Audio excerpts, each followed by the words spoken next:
High everyone. आज मैले फिजिक्सको फोर्थ च्याप्टरको Newton's universal law of gravitation लिएर आएको छु।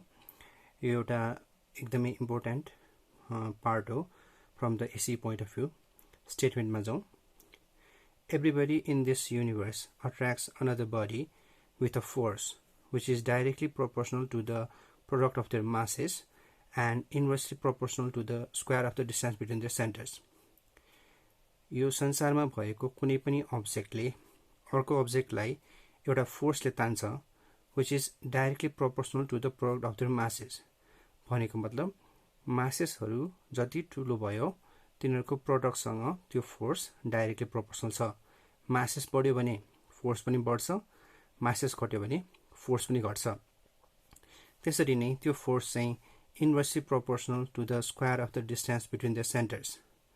अनि त्यो जुन एट्र्याक्सन फोर्स छ त्यो चाहिँ दुईटा अब्जेक्ट बीचको डिस्टेन्स जति छ त्यसको स्क्वायरसँग इन्भर्सली प्रोपोर्सनल हुन्छ।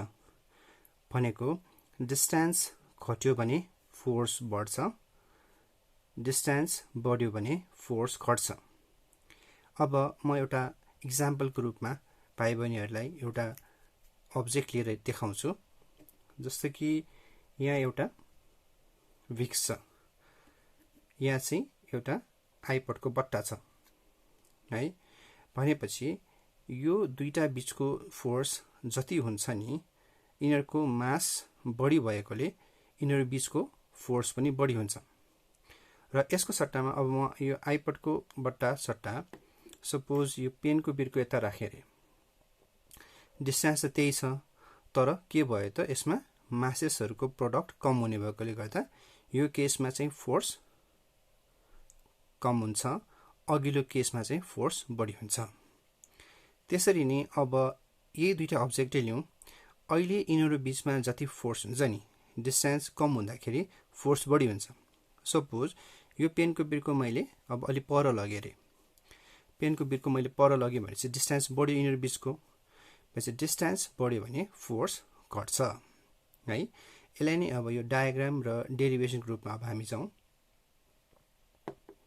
अब यो डायग्राममा मैले दुईटा स्फेरिकल अब्जेक्ट लिएको छु जसको मास m1 र m2 हो। र यसलाई हामीले अब्जेक्ट ए र अब्जेक्ट बी को रूपमा डिनोट गरेका छौँ। तिनीहरू बीचको centre to centre distance small D र यिनीहरू बीचको अट्र्याक्सन फोर्स चाहिँ क्यापिटल एफ भनौँ। त्यसो हो भने भर्खरको स्टेटमेन्ट अनुसार है, according to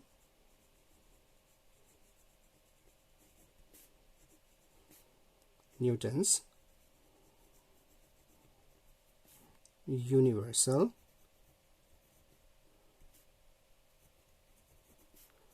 law of gravitation, universal law of gravitation।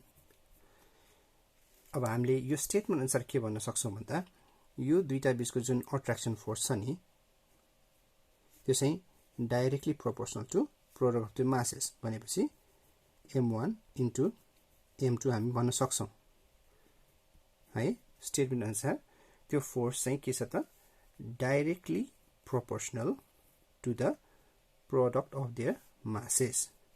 मासेसको प्रोडक्टसँग के छ डाइरेक्टली प्रोपोर्सनल छ। पछि F is directly proportional to m1 to m2।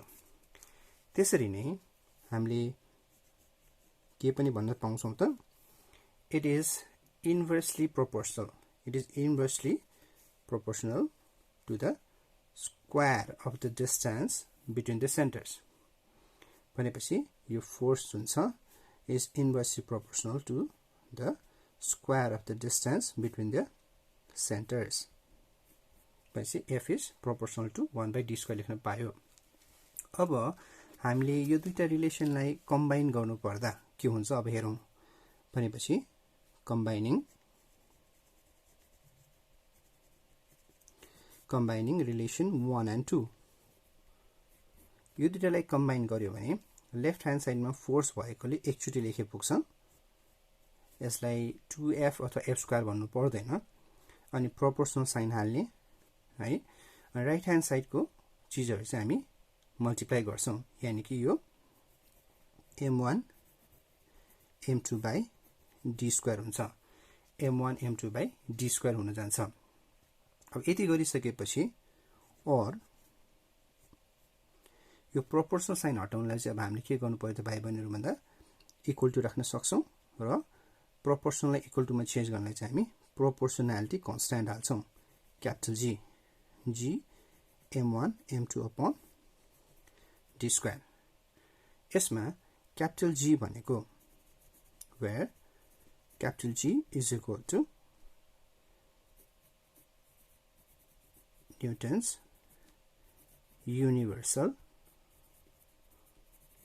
gravitational constant।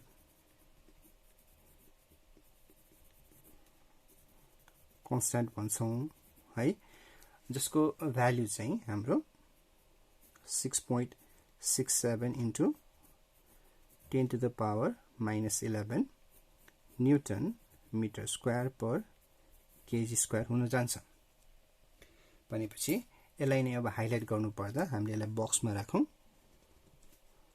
भनेपछि यो Newton's universal law of gravitation बाट हामीले के निकाल्यौं त यो फोर्स अफ ग्रेभिटेसन भनेको is equal to capital G capital M1 M2 by d square F equals to G M1 M2 upon d square हामीले प्रुभ गर्न सक्छौं। आशा गर्दछु कि भाइ बहिनीले बुझ्नु भयो होला। यदि बुझ्नु भएन भने कृपया कमेन्ट बक्समा गएर फेरि सोध्न सक्नुहुन्छ। Thank you.